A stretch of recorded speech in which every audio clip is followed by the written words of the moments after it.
물과 물로 나뉘라 하시고 라는 제목으로 오늘 말씀 나누도록 하겠습니다. 지난주에는 주님의 나누심, 바다의 행위에 대해서 우리가 살펴봤습니다.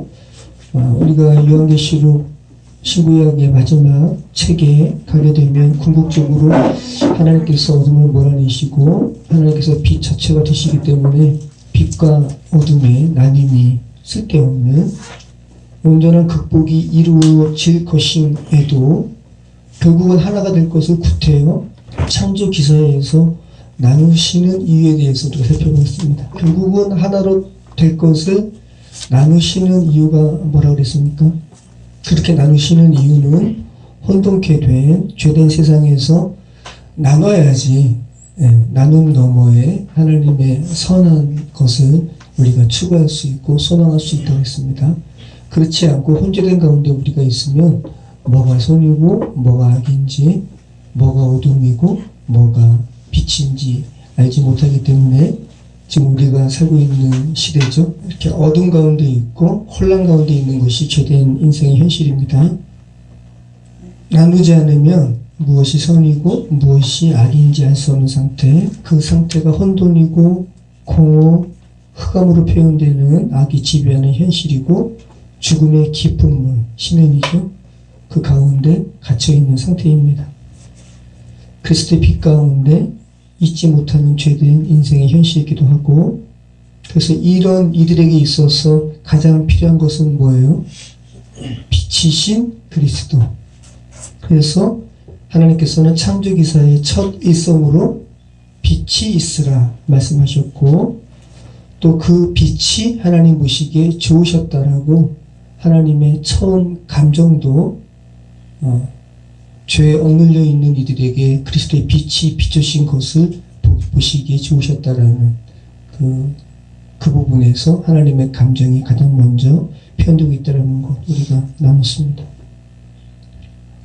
그리고 저녁이 되고 아침이 되니 이는 첫째 날, 그러니까 서술로 표현됐지만 실제로는 기술이라고 했습니다.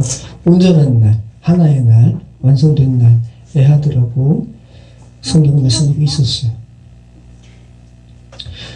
그러니까 그리스도의 빛이 뭇 영혼에게 처음 비춰진 그날이 이렇게 놀랍도록 중요한 것이라는 것을 성경이 강조하고 있다는 거죠.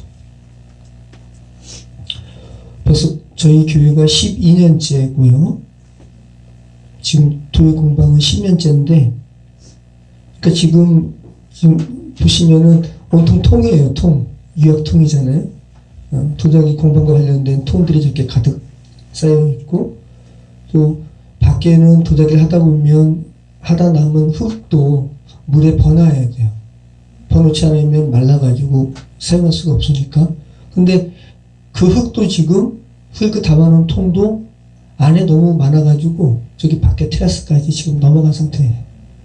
그래서 제가 창세기 말씀을 전하면서 어둠 깊은 곳에 있는 흙을 끄집어내서 토기장이가 그 빚는 그 의미를 다시 한번 제가 느끼고 또 전달하기 위해서 10년 전에 처음으로 그 고무다라 속에 묻힌 흙이 있어요. 저 수도가 바로 옆에 있는 흙이에요. 제가 일부러 이렇게 고무다라의 뚜껑을 열고 손을 깊숙이 넣어가지고 안에 있는 흙을 이렇게 끄집어냈어요. 그 흙 입장에서는 얼마나 기다렸을까요? 그 고무다라의 문이 열리기를. 그저 그 흙 입장에서는 죄로 인해서 죽은 상태랑 똑같은 거예요. 고무다라로 인해서 닫혀 있어가지고 빛이 없었거든요.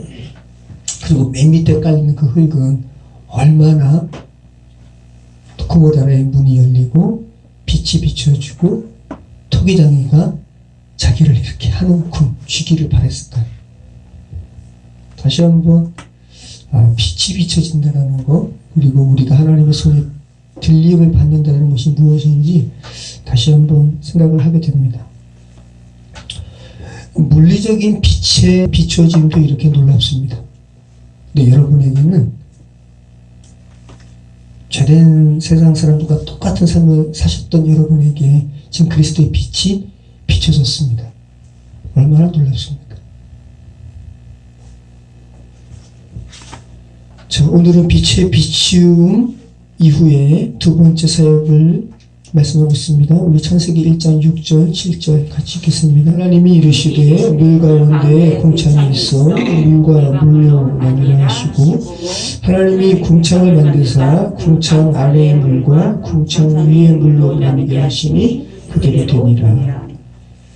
자, 혼돈과 공허 또 흑암이라는 치명 가운데 있는 상황 가운데 빛이 있을 것을 말씀하신 하나님께서 이제 두 번째 용, 제가 일부러 용이라고 히브리어 낱말을 쓰고 있어요.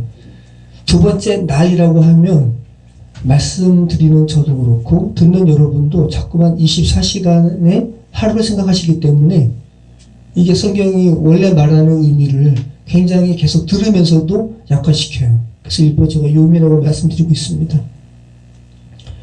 이제 이 두 번째 욤의 창조 사역에서는 물과 관련된 말씀을 하십니다. 근데 이 물과 관련된 창조 기사가 오늘로서 맞춰지지 않고 두 번째 욤에 맞춰지지 않고 다음 주에 살펴보게 될 세 번째 욤에 가서야 비로소 물과 관련된 하나님의 창조 사역이 맞춰지게 돼요. 그래서일까요? 오늘 두 번째 욤의 하나님의 창조 사역에서는 하나님 보시기에 좋으셨다라는 말이 없습니다. 그리고 세 번째 욤에 두 번 나옵니다. 총 보시기에 좋으셨다라는 말씀이 7번 나옵니다. 창조기사에서. 그런데 두 번째 욤의 기사에는 없고 세 번째 욤의 기사에 2번, 또 마지막 6번째 욤의 기사에 2번 나옵니다. 그래서 총 7번이 나오는 거예요. 그리고 마지막 구절에는 특히 심히 좋으셨다라고 하나님의 창조사역, 구원의 사역을 마지막에 맞추는 문장에는 하나님 보시기에 심히 좋으셨다라고 그 구원의 사역을 강조하고 있습니다. 자, 아무튼 빛이 있을 것을 말씀하신 하나님께서 처음 창조, 이 빛이 있을 것에 대한 이 창조 이후에 두 번째 하나님의 창조 사역의 말씀이 물과 물을 나뉠 것에 대한 말씀을 하셨다는 것을 여러분 주목하시기 바랍니다. 왜 물과 물이 나뉘어져야 될까요? 하나님의 그 물 가운데 궁창이 있어라는 이 하나님의 말씀으로 인해서 궁창 위의 물과 궁창 아래의 물이 나뉘어졌거든요. 그리고 또 다음 주에 살펴보게 될 세 번째 욤의 창조기사에서는 궁창 아래의 물이 또 바다와 뭇으로 표현된 땅으로 또 나뉩니다. 그리고 그 땅에서는 각종 씨 맺는 채소와 생명을 가진 씨 가진 열매 맺는 나무를 내는 것으로 창조사역의 세 번째 욤을 맞춰지고 있어요.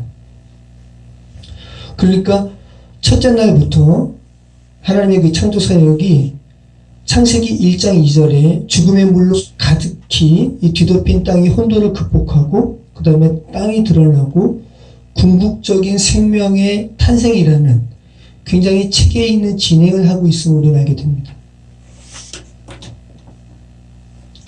이 혼돈과 공허, 흑암 가득한 죽음의 물로 뒤덮인 이 상태에서 땅이 드러나고, 그죠? 그리고 그 땅에서 생명을 가진, 굳이 성경이 강조하고 있는 거예요. 씨가진이라는 말은 생명을 가진 채소와 생명을 가진 열매 맺는 나무가 내기 위해서는 이 물이 어떻게 돼야 돼요? 나뉘어져야 돼요. 궁창 위의 물과 궁창 아래의 물로 나뉘어져야 돼요. 굉장히 중요한 사역이에요. 물리적인 것이 아니라 이것이 영적인 계속 기사입니다. 여러분 혼돈하시면 안 됩니다. 죄 가운데 죽어있는 이들이 지금 어떤 상태에 있냐면 태움이라는 죽음의 물로 앞이 안 보이는 상태로 좀 가득히 지금 덮여있는 상태라고요. 네.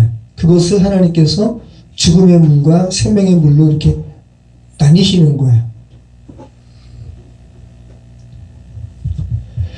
자, 지금 이 말씀, 제가 드린 이 말씀이 왜 물리적인 창조를 말씀드리는 것이 아닌 그런 본문이냐 하면, 여러분 물리적으로 본다면 씨 맺는 채소와 씨 가진 열매 맺는 나무가 나기 위해서는 무슨 작용을 해야 돼요?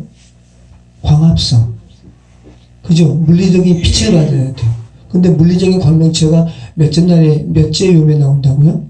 네 번째요. 근데 우리가 다음 주에 살펴보게 될 오늘 물과 물의 나님으로 말미암아 이제 아랫물이 생겨나게 되고, 아랫물은 또 하나님께서 바다와 무트로 나누시고, 그 무트에서 비로소 생명이 있는 채소와 생명이 있는 열매 맺는 나무가 나게 되거든요. 그런데 이것이 물리적인 것을 말씀하는 것이 아니라고요. 왜냐하면 물리적인 광명체는 넷째 요음에 비로소 주께서 말씀하고 있기 때문에, 그러니까 이것이 물리적인 것을 말씀하는 것이 아니라는 것 다시 한번 알게 되죠. 우리가 계속 확인하는 것처럼 창세기의 이 창조기사는 물질 창조를 넘어선 사람의 회복, 구원에 관하여 포커스를 맞추고 있는 그런 진술입니다. 그리고 특별히 그 구원과 관련된 하나님의 창조 사역에 사용된 소재가 뭐예요? 물이에요. 오늘도 물 이야기를 해야 됩니다. 지난주도 물 이야기를 했죠. 다음 주에 창조기사 세 번째의 요음도 물 이야기예요. 특별히 성경이 물이라는 소재를 상징으로 삼아서 죄로 인해서 죽은 상태도 물로 표현하고, 죽음의 물, 심연, 태움, 깊은 물로 표현하고, 그래서 그 안에서 허우적거리고 떠내려가는 모습으로 표현하고 있고, 요한계시록에 떠내려간다고 표현하고 있잖아요. 그리고 그 반대로 구원받은 이들에게 주어지는 무슨 물? 생수, 영원한 물, 영원히 목마르지 않는 물로 말씀하고 있다는 거죠. 2009년에 제임스 B 조던이라는 신학자가 한국에 와서 세미나를 했습니다. 그리고 성경에 사용된 상징과 관련해서 상징주의에 대해서 이렇게 강의를 하셨는데, 여러분, 우리의 삶에 지금 여러분이 성경을 제가 읽으면서 요한계시록도 상징이잖아요. 상징으로 가득 차 있어요. 몫이니까. 근데 이 창세기 말씀도 지금 제가 상징 관련된 말씀을 하고 있으니까, 특별히 여러분은 참 성경이 상징으로 가득 차 있네 라고 생각을 하실지 모르겠어요. 그런데 이 제임스 B 조던이라는 박사는 우리 실생활도 상징으로 가득 차 있다고 이야기해요. 여러분이 집 여기 오실 때 혹시 버스를 타시는 분은 버스 넘버를 보고 타고 오시죠? 그 넘버가 상징이에요. 그거 타면 일로 오는 버스라는 거를 아는 상징이잖아요. 그죠? 네. 그리고 우리나라의 태극기도 상징이에요. 우리나라 이 제임스 B 조던이라는 박사가 태극기 가지고 먼저 말씀을 하셨어요. 우리나라의 국기인 태극기에는 건곤감리, 그죠? 네. 그리고 가운데 태극 문양. 이 태극 문양은 음양을 상징하는 거예요. 다 도교적인 상징이에요. 도교. 네. 건은 하늘을 의미합니다. 산, 셋이죠? 건, 하늘을 의미하고, 곤, 육이에요. 삼의 반대 방향에 있는 육, 이 육은 땅을 의미합니다. 건, 곤, 그 다음에 뭐예요? 감은 물을 의미해요. 물. 그래서 다섯이에요. 거기는. 그 다음에 건, 곤, 감, 리는 불을 의미한다고 그래요. 사입니다. 사. 그래서 이 네 괴가 건곤감리 다 도교적인 상징이에요. 하늘과 땅과 물과 불을 상징하는 거예요. 나 갑자기 태극기 싫어 라고 하실지 모르겠지만 이게 우리나라의 상징이에요. 우리가 원하든 원치 않든 태극기는 우리나라의 상징입니다. 우리가 이용하는 글자도 상징입니다. 그죠? 예수 그리스도를 알파와 오메가로 상징하잖아요. 알파가 예수님이에요? 예수님 자체는 아니잖아요. 그죠? 근데 예수님을 상징하죠. 나는 알파와 오메가요. 시작과 나중이다. 대한민국이라는 이름도 상징입니다. 대한민국이라고 발음되는 그 대한민국이 정말 대한민국이에요? 대한민국을 상징하는 거예요. 여러분이라는 이름도 박정훈이라고 발음되는 그 이름도 상징이에요. 그죠? 박정훈이라는 이 사람을 그 사람 자체는 아니잖아요. 상징이죠. 이처럼 우리의 삶의 주변은 온통 상징으로 가득 차 있어요. 다 우리가 상징적인 그런 상황에서 살고 있습니다. 그러면 왜 사람들은 상징적인 환경에서 살고 상징적인 상황에서 움직이는 것일까? 이 제임스 조던 박사가 중요한 이야기를 하는 거예요.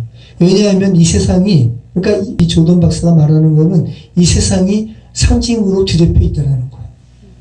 무슨 상징? 하나님을 드러내는 상징. 이 세상은 하나님께서 창조하셨는데 하나님께서 창조하실 때 창조의 원형으로 삼을 만한 대상이 없었어요. 자기 자신 외에는. 그래서 이 세상을 보고 만물이 세상을 보고 하나님을 보게 되는 거예요. 그러니까 성경에서 굳이 이 성경이 물질적인 창조를 하나님께서 창조하셨어라는 이 증거물로 제시할 필요가 없다고요. 그거 안 해도 세상은 하나님을 창조하신 것을 드러낸다고.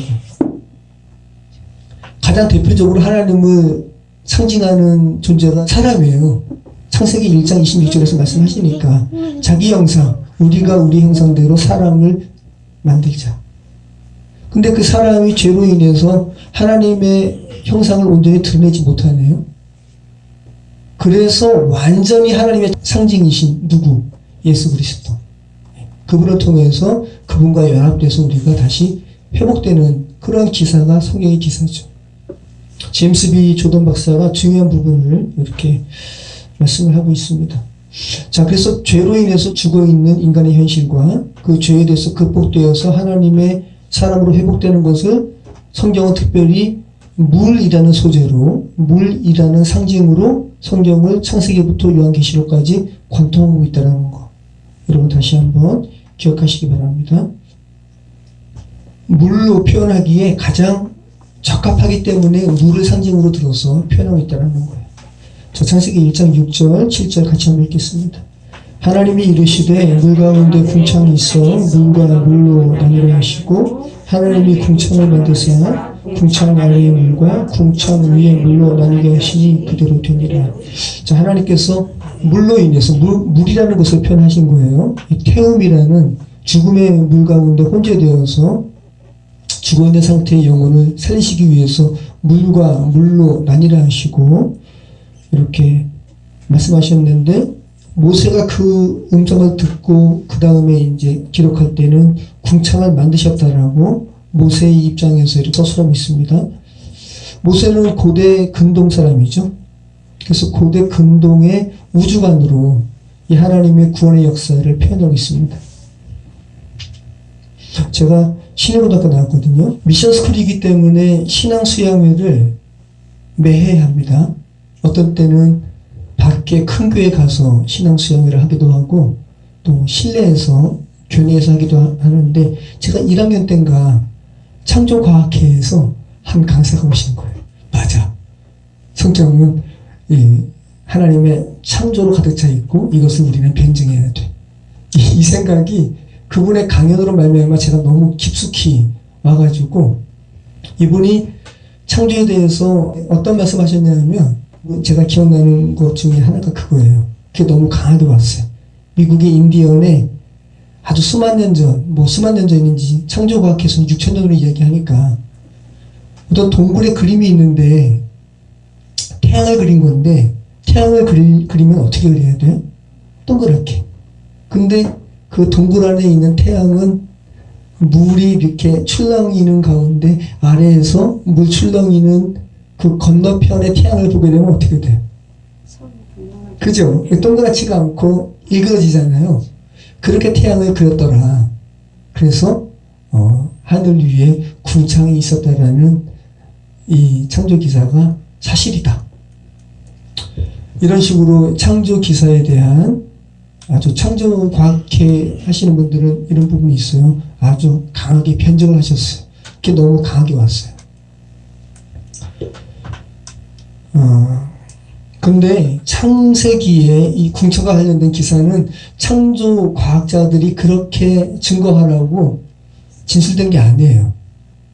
목적이 달라요. 목적은 뭐라고요?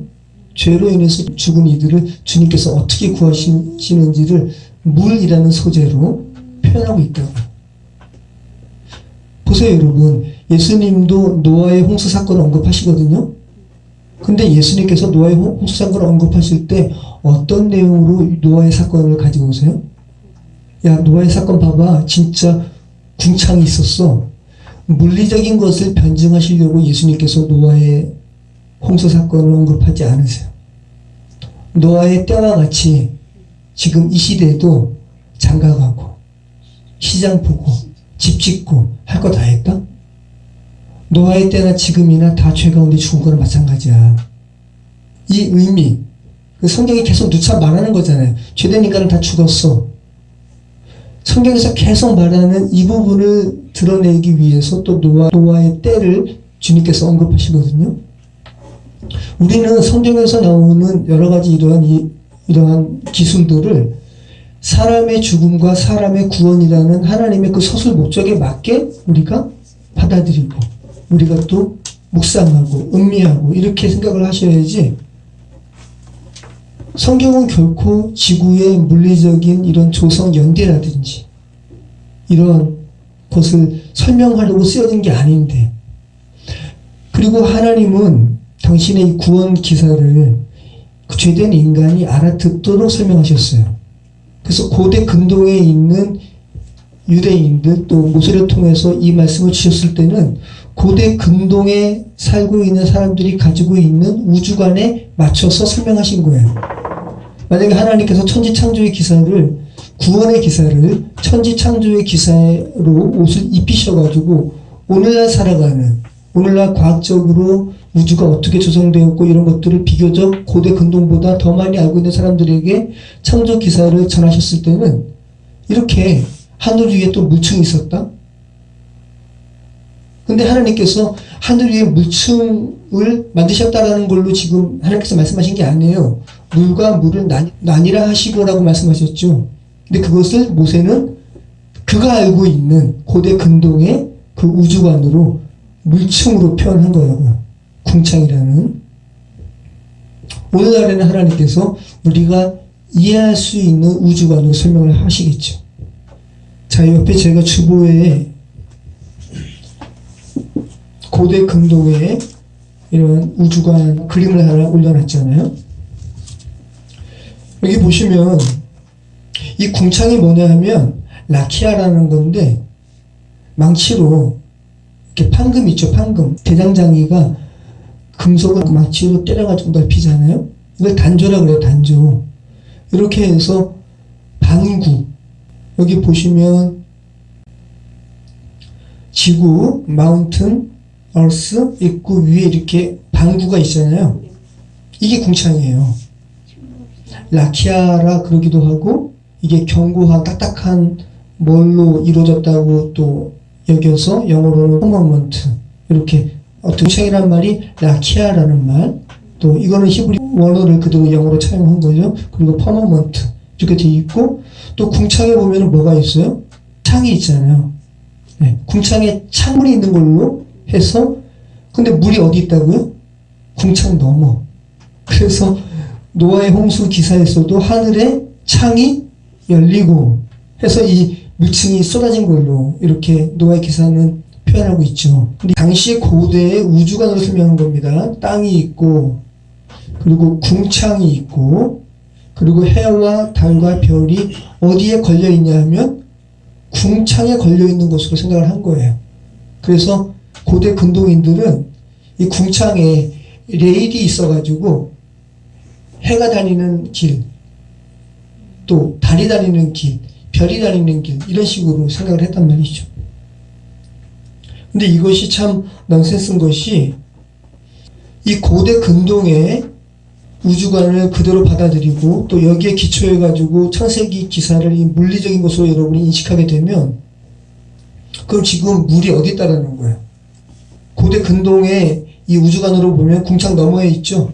근데 지금 현재 과학으로는 지금 별이 어디 있어요? 별이 지금 태양과 달 이 주변에 있는 것이 아니라 몇백 광년 넘어 있는 거 아니에요? 그럼 물은 또 어디 있다는 거예요, 그럼? 지금 현재 과학으로는 물이, 비가 어디서 떨어져요? 대기권에서. 근데 지금 이 말씀을 물리적으로 취하면 물이 어디 있다는 거예요? 지구 너머 우주 어디에 물이 있다가 갑자기 지구로 쏟아지는 거 아니에요. 그러니까 이것을 물리적으로 취하는 것은 넌센스라는 말씀이에요. 자, 다시 한번 분명히 합니다. 창세기 1장의 오늘 본문의 기사는 고대 근동 지방 사람들의 우주관에 맞춰가지고 하나님께서 인간을 구원하시는 계시를 드러낸 것일 뿐입니다. 그래서 우리는 이러한 우주관을 차용하셔서 말씀하시고자 하는 그 궁창과 관련된 그 의미를 찾는 데 초점을 맞춰야지, 궁창이라는 물리적인 물증에 대해서 여러분이 관심을 가지시면 처음부터, 창세기 처음부터 굉장히 빗나가는, 하나님께서 말씀하시는 포커스와 굉장히 핀트를 못 맞추는 그런 상태가 되는 거죠. 자, 궁창으로 번역된 말이 라캬라고 했습니다. 금속 조각을 두들겨서 펴는 라카라는 동사의 수동태예요. 펴졌다라는 거죠. 망치로 두드려서 성막에서 번제단을 지나고 그 다음에 성소에 들어가기 전에 발과 손을 씻는 물두멍이 있거든요. 정확하게 이 궁창은 이 물두멍이 이렇게 됐잖아요. 이렇게 돼 있고 여기에 물이 있는 거예요. 이 물두멍을 거꾸로 뒤집어 놓은 거랑 똑같아요. 근데 이 물두멍도 망치로 쳐서 이렇게 단조로 만드는 거거든요. 그래서 의미하는 바가 있습니다. 그리고 마침 또 물두멍 위에 물이 있고, 그리고 이 물 위에서 제사장이 손을 씻고 성소로 들어가는 거예요. 윗물로 씻는 거예요. 아랫물이 아니라. 그죠? 의미하는 바가 있죠? 궁창 위의 물. 하나님께서 물과 물을 나누셨다고요. 아랫물, 죽음의 물과 윗물이 막 섞인 곳에서 분명하게 빛과 어둠을 나누시는 것처럼 아랫물과 윗물을 나누셨다고요. 궁창 위의 물. 궁창 위의 물은 물두멍에 있는 물과 같죠. 의미하는 바가 이 물두멍처럼 하늘을 이렇게 망치로 펴서 돔 형식으로 핀 것으로 이렇게 고대 근동에 있는 사람들의 생각을 했습니다. 자, 이 궁창으로 인한 결과가 이제 혼재되어 있던 물이 나뉘게 됩니다. 자, 다시 한번 1장 6절로 8절 같이 읽겠습니다. 하나님이 이르시되 물 가운데 궁창이 있어 물과 물로 나뉘라 하시고, 하나님이 궁창을 만드사 궁창 아래의 물과 궁창 위의 물로 나뉘게 하시니 그대로 되니라. 하나님이 궁창을 하늘이라 부르시니라. 저녁이 되고 아침이 되니 이는 둘째 날이니라. 자, 아까 드린 말씀처럼 이 둘째 날에는 하나님 보시기에 좋으셨다는 말씀이 없습니다. 그래서 이 궁창으로 물을 나누시는 최종 목적은 오늘로 물을 궁창으로 나누시는 목적이 끝나는 것이 아니라 다음 주에 살펴보게 되는 궁극적으로 마른 땅을 드러내게 하시기 위한 그런 사역이라는 것을 우리는 알게 됩니다. 땅에 하아리츠라는 뭇 영혼의 묻이 드러나게 하기 위해서 하나님께서는 둘째 날에 윗물과 아랫물을 구분하시는 사역을 하셨다는 거예요. 자, 그럼 여러분 한번 이제 윗물이 뭐고 아랫물이 뭔지를 우리 지금까지 구속사적으로 성경을 살펴봤고 또 요한계시록 살펴봤는데, 여러분이 한번 생각해 보세요. 그럼 윗물이 뭘까? 아랫물이 뭘까? 자, 윗물은 에스겔 47장에 성전에서 발원해서 발목에서 무릎으로, 무릎에서 허리로, 그래서 능히 건너지 못할 만큼 헤엄쳐서 건너야 할 만큼 많은 물이 되었고, 이 많은 물이 바다에 가서 만물을 솟아나게 하더라. 그죠? 에스겔 47장에 성전에서 발원하는 물이 뭐예요? 궁창 위의 물이죠. 그리고 요한복음 4장에서 예수님께서 수가성 여인에게 찾아가셔서 내게 물 좀 다오. 이 말씀으로 대화를 시작하셔서 궁극적으로 여인이 다시는 내가 마셔도 목마르지 않는 물을 주시옵소서 라고 간구하게 했던 그 물이죠. 그러면 수가성 여인이 나 여기 다시 물길로 오지도 않게, 그 말은 뭐예요? 내가 먹는 물은 맨날 먹어도 다음날 되면 또 목마르고 또 목마르고 아랫물이죠. 그죠? 윗물과 아랫물의 차이가 있습니다. 그래서 예수님께서 누구든지 목마르거든 내게 오라. 그죠? 내가 안에서부터 솟구쳐 나오는 물을 주리라. 이게 무슨 물이에요? 위의 물이죠. 공창 위의 물. 성령이죠 또. 다 이렇게 말하는 바가 있습니다. 같이 가는 바가 있습니다. 그리고 요한계시록 22장에 하나님과 어린 양의 보좌로부터 나와서 길 가운데로 흐르는 생명수 강. 이것도 위의 물이죠. 그리고 계시록 22장에 성령과 신부가 함께 외치는 다 와서 이 물 마시라 라고 외치는 이 물 무슨 물이에요? 위의 물이죠. 자, 근데 성경에 이렇게 중요한 하나님의 물, 이 위의 물을 버린 것에 대해서 책망하시는 말씀이 있죠. 예레미야 2장 12절. 자, 같이 읽겠습니다. 너 하늘아 이 일로 말미암아 놀랄지어다 심히 떨지어다 두려워할지어다 여호와의 말씀이니라. 내 백성이 두 가지 악을 행하였나니 곧 그들이 생수의 근원되는 나를 버린 것과 스스로 웅덩이를 판 것인데 그것은 그 물을 가두지 못한 터진 웅덩이들입니다.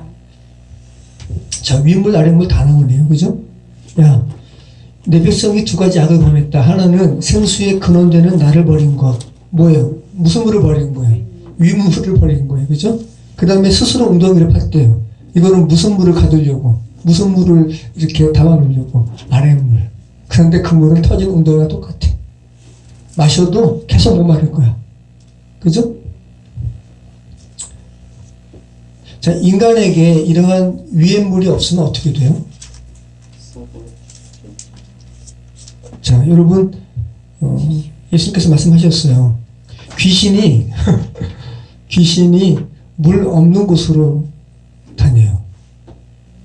자, 한번 보시죠. 지난번에도 잠깐 살펴봤는데, 바리새인과 서기관들이 예수님을 이렇게 계속 인정하지 않고, 계속 좀 너 하나님 아들인 거 좀 보여줘. 계속 그랬잖아요. 그러면서 너희 안에 정작 성령이 없다 하면서 너희가 바리새인들 얼마나 경건합니까? 너희가 깨끗한 척하지만 그래서 나름대로 너희 안이 죄된 세상 사람보다는 더 소재된 것 같지만 청소된 것 같지만 정작 너희 안에 성령이 없네. 인간은 비어있을 수가 없다고 그랬잖아요. 귀신이 좋아한다고요. 비어있으면 그 안에 들어간다고요. 그럼 인간은 뭘로 채워져 있어야 돼요? 성령으로, 생수로. 그래서 예수께서 말씀하시는 거예요. 그 말씀 이후에 귀신이 물 없는 곳을 쫓아다녀요. 한번 보시죠. 더러운 귀신이 사람에게서 나갔을 때 물 없는 곳으로 다니며 쉬기를 구하되 쉴 곳을 얻지 못하고 이에 이르되 내가 나온 내 집으로 돌아가리라 하고 와보니 그 집이 비고 청소되고 수리되었거늘 이에 가서 저보다 더 악한 귀신 7을 데리고 들어가서 거하니 그 사람의 나중 형편이 전보다 더욱 심하게 되느니라. 이 악한 세대가 또한 이렇게 되리라. 아멘. 왜 하나님께서 예수님께서 일부러 귀신이 거하는 처소와 관련해서 물 없는 곳을 이렇게 말씀하고 계실까요? 성경에서 물은 성령을 의미하기도 하고, 그죠? 그리고 말씀을 의미하기도 해요. 말이 영이거든요. 말씀이 영이에요. 귀신이 쉬고 싶은데 말씀이 있는 곳으로 가면, 성령이 있는 곳으로 가면 쉬지를 못하네요. 쫓겨나야 돼요. 그랬더니 어느 곳을 보니까 와, 이 사람 안에는 말씀이 없네. 성령이 없네. 그리고 깨끗하게 내가 너무 좋게 다 청소되어 있네. 그 안에 쑥 들어가는 거라고. 이렇게 말씀하고 있죠. 우리는 여러분 말씀으로 우리 심령을 채워야 됩니다. 성령으로 채워야 되는 거예요. 자, 반면 아랫물에 대해서는 성경이 어떻게 말씀하고 있을까요? 우리가 살펴본 계시록 12장에 특별히 아랫물로 교회를 떠내려가게 하는 그런 환상이 기록되어 있거든요. 뱀이 여자, 교회입니다. 여자 뒤에서 물을 강같이 토해냅니다. 그리고 쓸려 내려가게 하는 거예요. 하늘에 큰 이적이 보이니 해를 옷 입은 한 여자가 있는데 그 발에는 달이 있고 그 머리에는 12별의 관이 있었더라. 이 여자가 아이를 베어 해산하게 되매 아파서 애를 쓰며 부르짖더라. 하늘에 또 다른 이적이 보이니 보라 한 큰 붉은 용이 있어 머리가 7에 뿔이 10이라. 그 여러 머리에 7 왕관이 있는데 꼬리가 하늘의 별 3분의 1을 끌어다가 땅에 던지더라. 용이 해산하려는 여자 앞에서 그가 해산하면 그 아이를 삼키고자 하더니 여자가 아들을 낳으니 이는 장차 철장으로 만고 다실 남자라. 이분이 누구셔요? 예수님. 네. 그 아이를 하나님 앞과 그 보좌 앞으로 올려가더라. 그 여자가 광야로 도망하며 거기서 1260일 동안 그를 양육하기 위하여 하나님께서 예배하신 곳이 있더라. 하늘에 전쟁이 있으니 미가엘과 그의 사자들이 용과 더불어 싸울세 용과 그의 사자들도 싸우나 이기지 못하여 다시 하늘에서 그들이 있을 곳을 얻지 못한지라. 큰 용이 내쫓기니 옛뱀 곧 마귀라고도 하고 사탄이라고도 하며 온 천하를 꿰는 자라. 그가 땅으로 내쫓기니 그의 사자들도 그와 함께 내쫓기니라. 내가 또 들으니 하늘에 큰 음성이 있어 이르되 이제 우리 하나님의 구원과 능력과 나라와 또 그의 그리스도의 권세가 나타났으니 우리 형제들을 참수하던 자 곧 우리 하나님 앞에서 밤낮 참수하던 자가 쫓겨났고 우리 형제들이 어린 양의 피와 자기들이 증언하는 말씀으로써 그를 이겼으니 그들은 죽기까지 자기들의 생명을 아끼지 아니하였도다. 그러므로 하늘과 그 가운데에 거하는 자들은 즐거워하나 그러나 바다는 화 있을진저 이는 마귀가 자기의 때가 얼마 남지 않은 줄 알므로 크게 분내어 너희에게 내려갔음이라 하더라. 용이 자기가 땅으로 내쫓긴 것을 보고 남자를 낳은 여자를 박해하는지라. 그 여자가 큰 독수리의 2 날개를 받아 광야 자기 곳으로 날아가 거기서 그 뱀의 낯을 피하여 한 떼와 2 떼와 반 떼를 양육받으며 여자의 뒤에서 뱀이 그 입으로 물을 강같이 토하여 여자를 물에 떠내려가게 하려 하되 땅이 여자를 도와 그 입을 벌려 용의 입에서 토한 강물을 삼키니 용이 여자에게 분노하여 돌아가서 그 여자의 남은 자손 곧 하나님의 계명을 지키며 예수의 증거를 받은 자들과 더불어 싸우려고 바닷모래 위에 서 있더라. 네. 이 교회, 예수님과 함께하는 이 교회가 이 세상에서 한때, 2때, 반때 동안 이것이 또 그 사단의 입장에서는 42달이고요. 그러니까 여러분이 지금 이렇게 하나님께 양육받는 거예요. 인생이라는 광야에서. 네. 한때, 2때, 반때 동안. 또 다른 말로는 1260일 동안. 근데 사단은 또 42달 동안 해를 입히는 그런 권세를 또 이렇게 나름대로 받죠. 네. 여러분을 양육시키기 위한 시기가 바로 여러분의 인생의 시기인데 이 교회를 사탄이 계속 해하려고 그죠? 특별히 여자의 뒤에서 마귀라고도 하고 사단이라고도 하는 뱀이 그 입으로 물을 강같이 토하여 여자를 물에 떠내려가게 하려 하되 여자 교회예요.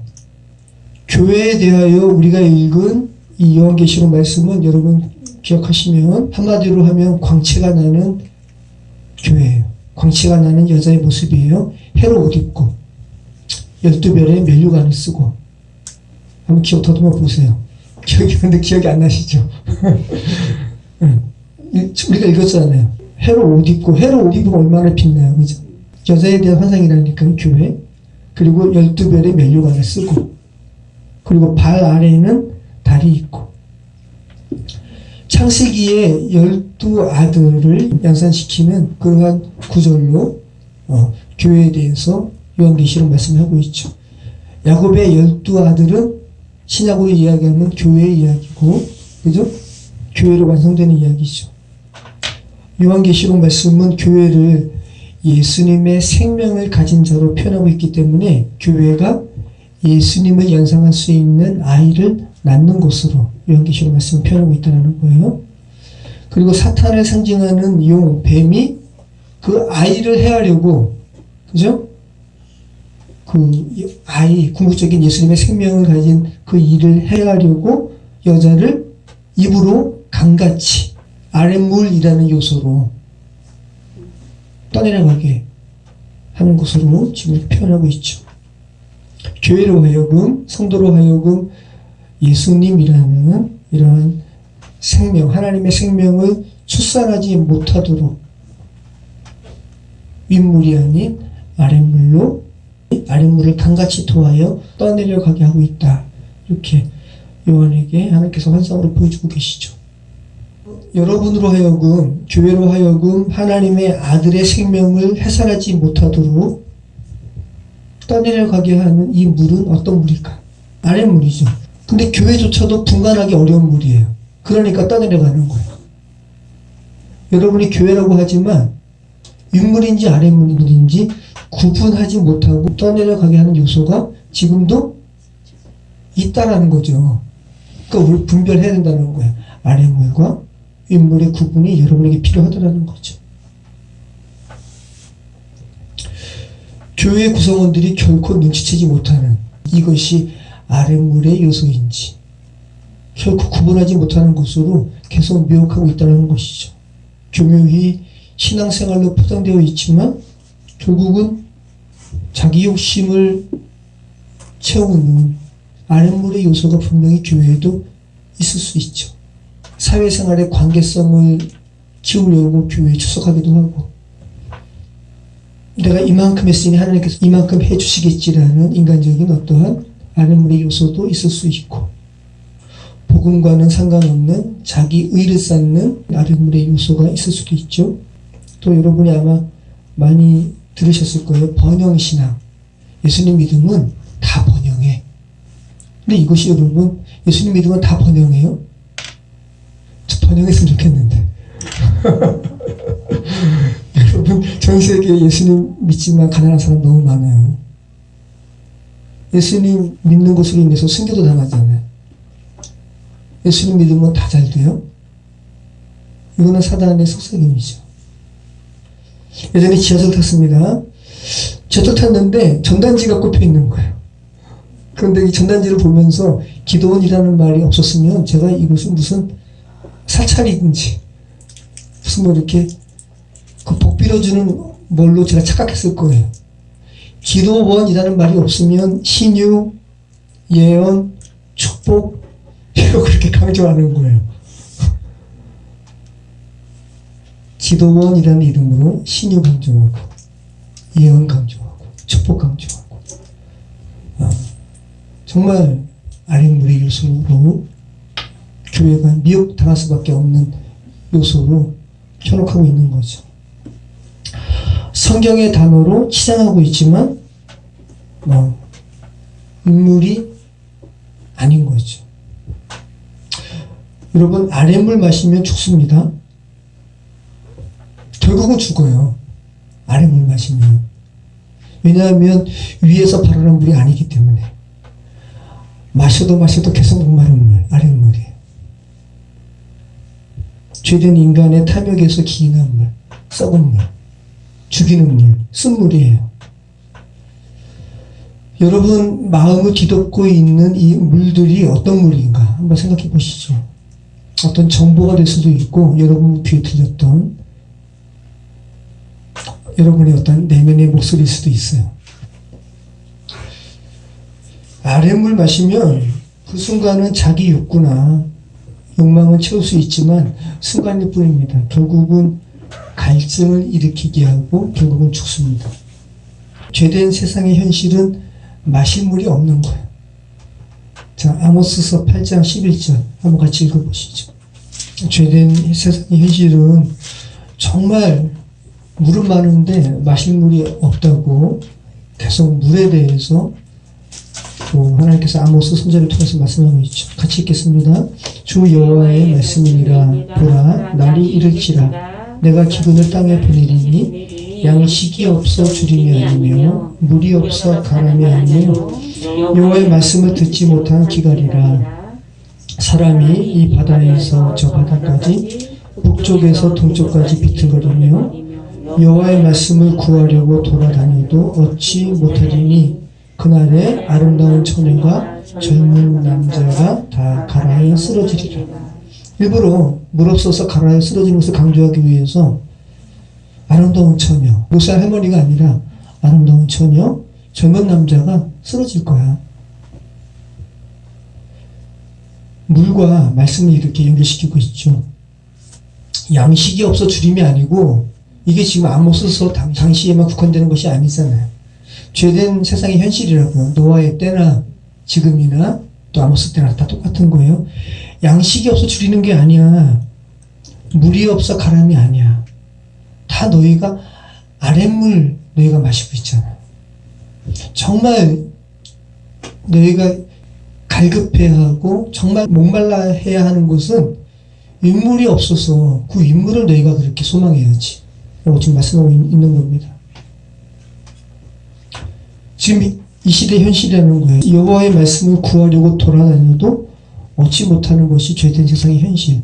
그러니까 믿음으로 구원받는 자가 그렇게 드물다고 성경이 이야기하는 거예요. 계속 성경이 말씀합니다. 먼저 어떤 물인가 분별하는 것이 우선입니다. 마셔야 할 물인지 뱉어야 할 물인지 알아야 하는 거예요. 제가 유약 작업을 하느라고 장인어른께 재를 얻어왔습니다. 소나무재와 참나무재. 시골에서는 화목보일러 때니까 재가 나와요. 근데 이 재가 유약의 원료가 돼요. 정말 너무 신기하죠? 근데 이 재의 성분이 뭐냐면 광물이에요. 광물이기 때문에 녹이면 유약의 성분이 되는 거거든요. 근데 이 재가 나무로 태운 재잖아요. 이 광물은 땅에 있는 광물이에요. 그러니까 참 너무 놀라운, 제가 이게 재로 유약 만드는 작업을 하면서 너무 신비로운 거예요. 나무가 자라면서 땅의 광물을 영양분으로 흡수하고 또 정작 자기가 이렇게 타서 재로 남으면 그 광물이 그대로 남아있더라는 거예요. 근데 이 재를 내린 분은 어르신들은 아시죠? 뭐예요? 또 독극물이에요. 재가 있으면 물을 이렇게 위에서 부으면 아주 미세한 재 성분이 물과 함께 밑으로 침전되거든요. 두꺼운 거는 유약으로 쓸 수가 없기 때문에 아주 미세해요. 연기 같아요. 근데 흙도 그래요. 그걸 습이라 그러는데, 수비한다 그러는데, 근데 이게 너무 독해요. 독한 게 느껴져요. 물이 가득 차면 이제 물이 노래요. 손으로 만지면 미끈거려요. 아주 강한 알칼리성. 그래서 이 물을 계속 빼야 돼요. 빼고 보충하고 해서 미끈거리는 게 없을 때 비로소 유약으로 쓸 수 있는 거거든요. 근데 이 유약 작업을 계속 하는데 마스크를 제가 꼈는데도 이 재 느낌이 너무 강한 거예요. 근데 제가 그날 집에 가서 딸꾹질을 한번 했어요. 근데 딸꾹질 하면서 제가 느껴지잖아요. 이 재 느낌을 몸이 너무 싫어하는 게 느껴지는 거죠. 그런 딸꾹질은 처음 했어요. 그냥 딸꾹질이 아니라 침이 저절로 막 고이면서 목 끝에 걸려있는 재끼를 밖으로 빼내려는 그 느낌이, 딸꾹질을 하는 저는 고통스럽지만 그 딸꾹질이 너무 좋은 거예요. 나쁜 기운을 막 밖으로 내뱉는 것 같아서. 아랫물이죠. 지금 제가 아랫물 말씀드리는 거예요. 출애굽기 15장에 출애굽한 이스라엘 백성이 홍해를 건넌 후에 처음 진을 친 곳이 나와요. 마라예요. 근데 하나님께서 이 마라라는 곳까지 이스라엘 백성을 인도하기까지 3일 길을 걷게 하셨는데 물이 없는 거예요. 물을 못 마셨어요. 근데 마라라는 곳에 왔더니 물이 있어서 먹는데 물이 써요. 그러니까 이제 이스라엘 백성이 물도 없는 곳을 우리 이끌었다고 모세에게 또 불평하고, 모세는 또 하나님께 기도하죠. 하나님께서 어떤 나무를 가리켜서 던지라 그러세요. 그 쓴물이 무슨 물로 바뀌어요? 단물로 바뀌어요. 이게 마라의 쓴물 사건이죠. 정확하게 예수 그리스도의 십자가를 예표하는 거죠. 그 나무 던지니까 쓴물이 단물로 바뀌는 거예요. 아랫물이 윗물로 바뀌는.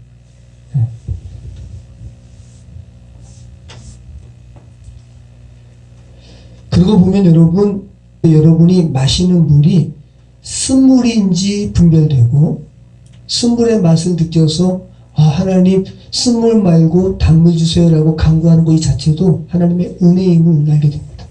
그죠? 쓴물인지 분별할 수 있을 때, 그죠? 아랫물인지 분별할 수 있을 때 위에 물 달라고 주께 간구할 수 있기 때문에. 목마른 자가 정말 생수를 찾는 거예요. 수가성의 여인은 목마른 자였어요. 우연히 예수님 만난 게 아니라 하나님께서 정확히 아세요. 어떤 자가 정말 위의 물을 사모하는지. 요한복음 4장 말씀 보면 예수님이 다른 곳으로 갈 수도 있어요. 근데 일부러 수가성 여인을 찾아가시는 거예요. 그리고 일부러 물에 대한 대화로 그 여인에게 대화하시고, 그리고 궁극적인 내게 목마르지 않는 물을 주옵소서라는 간구를 이끌어내시죠. 위의 물을 사모하시는 여러분 되시기 바랍니다. 옅뱀이라고도 하고 마귀라고도 하는 사탄이 위의 물처럼 가장하는 이 아랫물로 우리를 꿰고 있다고 성경은 계속해서 말씀하고 있다는 거 여러분 기억하시기 바랍니다. 그리고 이 위의 물과 아랫물을 구분하시는 사역이 둘째 용 모두 사용됐다는 거. 그리고 그 물과 관련된 사역이 다음 주에 살펴보게 될 셋째 용까지 이끌고 있다는 거. 이 아랫물의 요소가 너무 심각하다라는 거예요. 둘째 용 온통쓰기 정도로. 그리고 첫째 용부터 시작한다면 첫째 용, 둘째 용, 다음 주 셋째 용까지 창조 사역의 그 절반을 아랫물의 요소를 제거하는 그러한 하나님의 창조 사역으로 가득 차 있다는 거. 여러분 그렇게 쉽게 분별할 수 있는 거 아니라는 거.